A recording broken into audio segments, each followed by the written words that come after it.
Hello friends, welcome back KPS channel நண்பர்களே. இன்றைக்கி இந்த வீடியோவில் மிக முக்கியமான ஒரு ஜோதிட தாள்களை தான் ரொம்ப சுவாரஸ்யமாக இந்த வீடியோவில் பார்க்க போகிறோம். என்ன ஜோதிட தாள்களை சுவாரஸ்யமாக பார்க்க போகிறோம் அப்படிங்கிறத இன்ட்ரோவில் ஷேர் பண்ணுறேன். என்ன ஜோதிட தாள்களை சுவாரஸ்யமாக பார்க்க போகிறோங்கிறத இன்ட்ரோவில் தெரிஞ்சுக்குங்க. தற்போது 2025 ஆண்டில் தமிழ் மாதமான 4வது மாதமான ஆடி மாதமானது பிறந்து நடந்துட்டுருக்குங்க. ஆடி மாதங்கிறது தெய்வீகமான மாதம், சக்தி நிறைந்த மாதம். இந்த மாதத்தில் அம்மன் கோவில்களில் அவ்வளோ கூட்டமாக இருக்கும். ஆடி மாதம் ஒரு தெய்வீகமான மாதம் அப்படிங்கிறது நம்ம அனைவருக்குமே தெரியும். ஆடி மாதம் 1ஆம் தேதியிலிருந்து ஆடி மாதம் முடிகிற வரைக்கும் ஒவ்வொரு நாட்களுமே சிறப்பு நாட்கள் தான். ஆடியில் சிறப்பு நாட்களில் இன்னும் சிறப்பு சேர்க்க விதமாக சிறப்பான ஒரு திதிகள்லாம் வரும். அதில் ஒரு முக்கியமான திதி அமாவாசை. மற்ற மாதங்களில் வரக்கூடிய அமாவாசை விட ஆடி மாதத்தில் வரக்கூடிய அமாவாசை மிக சக்தி வாய்ந்த அமாவாசை. மற்ற மாதங்களில் வரக்கூடிய அமாவாசையை விட்டுட்டா கூட ஆடியில் வரக்கூடிய அமாவாசையை விடக்கூடாது.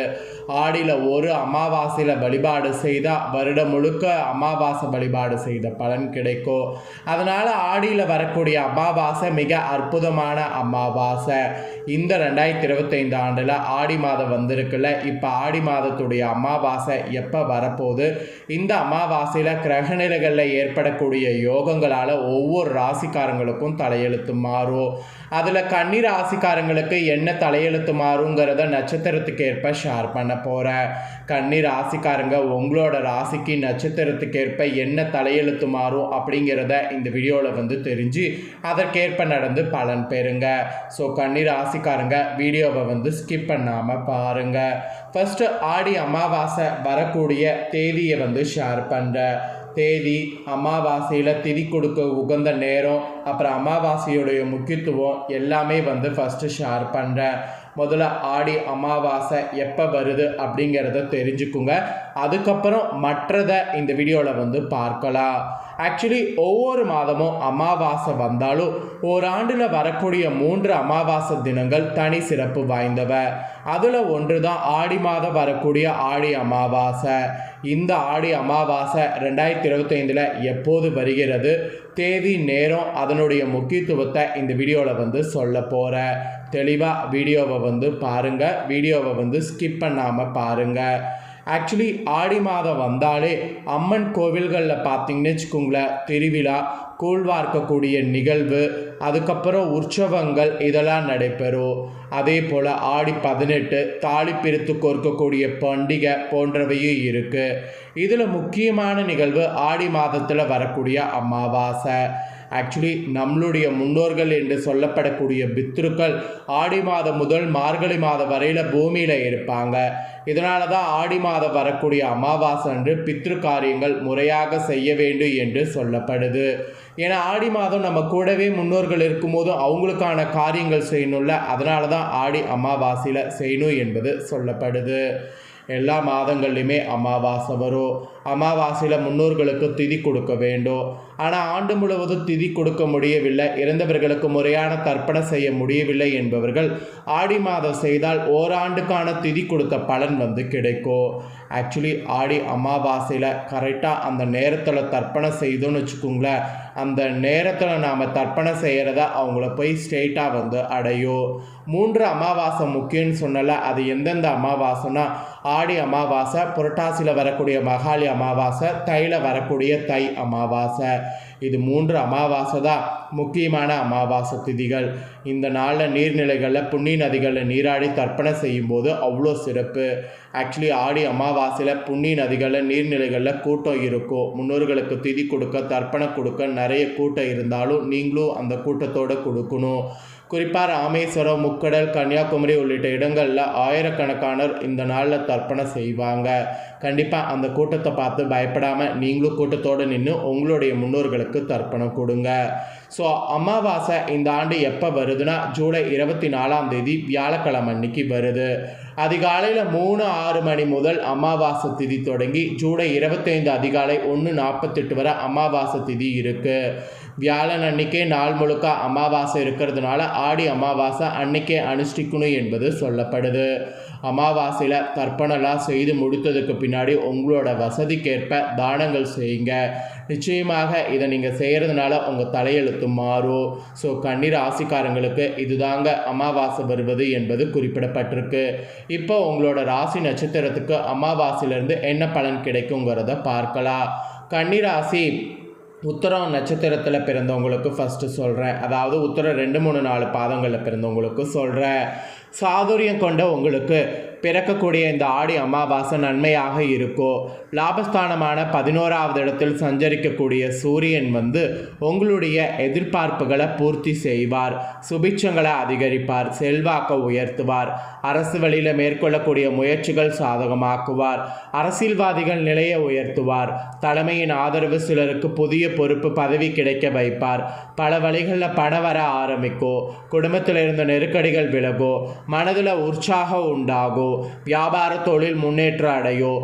முதலீட்டிற்கு ஏற்ற லாபம் இல்லையே என்ற நிலை மாறும். சிலருக்கு புதிய சொத்து சேரும். வியாபாரிகளுக்கு புதிய ஒப்பந்தங்கள் கிடைக்கும்.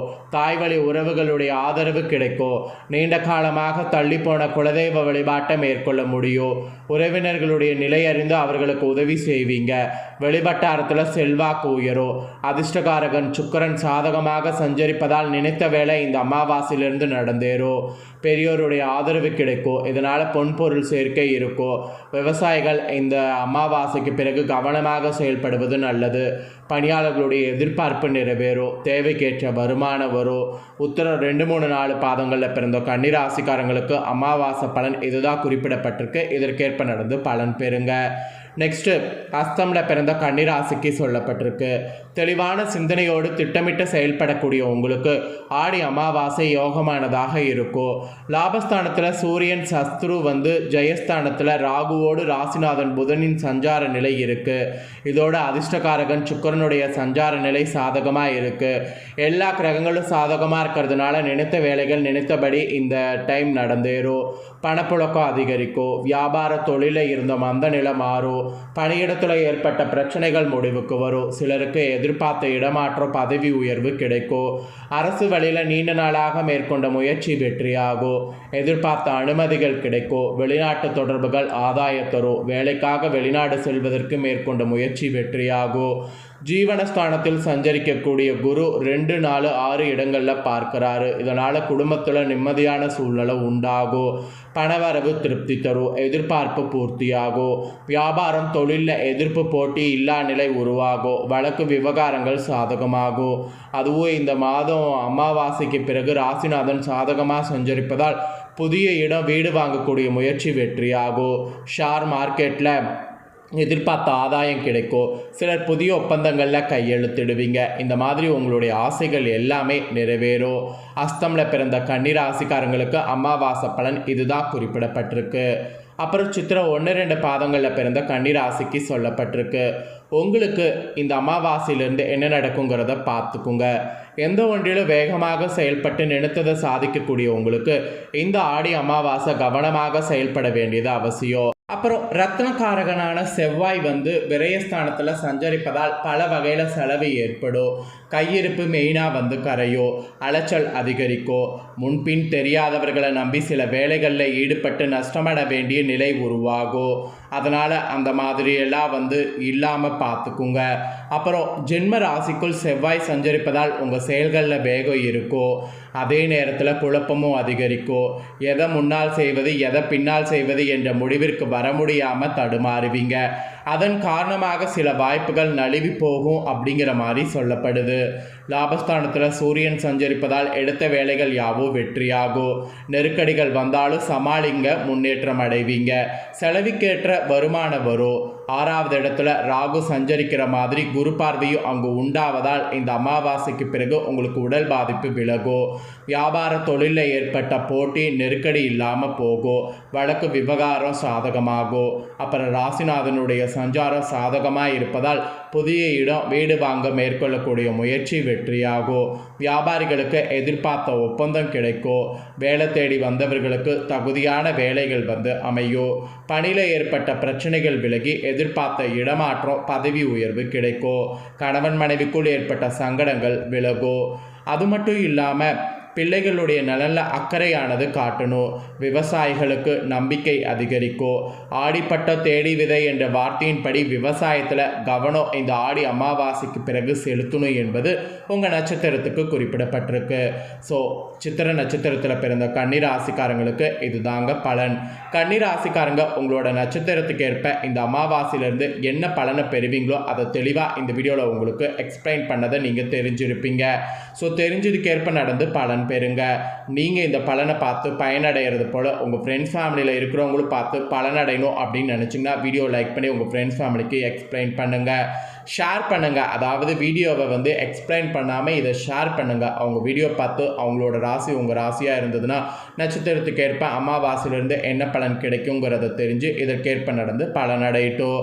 இதே போல் புதிய அப்டேட்டான நிறைய வீடியோ இனி போடப்படும். அதை எல்லாமே உடனுக்குடனே தெரிந்து கொள்ள மறக்காமல் நம்ம சேனலை சப்ஸ்கிரைப் பண்ணலன்னா ஃபஸ்ட் டைம் பார்க்குறவங்க சப்ஸ்கிரைப் பண்ணி பெல் பண்ண ப்ரெஸ் பண்ணிடுங்க. நெக்ஸ்ட்டு அடுத்து நான் போடக்கூடிய அப்டேட்டான தாள்களை நோட்டிஃபிகேஷன் உடனே தெரிஞ்சு பயனடைங்க. தேங்க்யூ.